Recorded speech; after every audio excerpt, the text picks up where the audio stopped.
פרשת החרמות נותנת הגבלות לגבי אכילת בשר. כדי לאכול בשר צריך לשחוט בהמה. וכאשר אנחנו שוחטים בהמה, אנחנו שוחטים בהמה כשרה בבית המטבחיים, ומביאים את הבשר אל השולחן שלנו. לא כך היה בימי המדבר.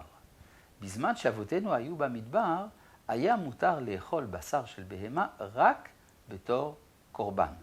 הכתוב אומר במפורש שאסור בשום אופן להקריב שור או שא מחוץ למקדש.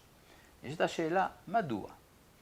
ההסבר הפשוט, משום שבמדבר יש איזושהי נטייה לעבוד לשדים. ועל זה נאמר, ולא יזבחו עוד לשעירים אשר על פני השדה. והתורה רצתה להרחיק אותנו מן המגע המסוכן הזה עם הטבע הפראי של המדבר. אוקיי, בסדר, אבל מה קורה כאשר אדם עובר על דברי התורה, והוא בכל זאת שוחט שור או כבש או עז בתוך המחנה או מחוץ למחנה, ולא מביא אותו אל המקדש? כאן הכתוב מפתיע אותנו. אומר לנו, דם יחשב לאיש ההוא. דם שפך. כלומר, מתייחסים אל השחיטה הזאת כאל רצח ממש.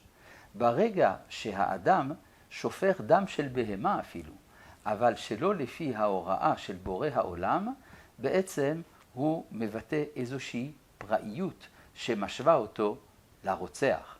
רק אחרי שנכנסנו לארץ ישראל, הותר לאבותינו, מה שנקרא בשר תאווה, לאכול בשר בכל מקום שאנחנו חפצים בו, בתור הרחבת המרחב של המשכן ושל המקדש אל כל מרחבי ארץ ישראל.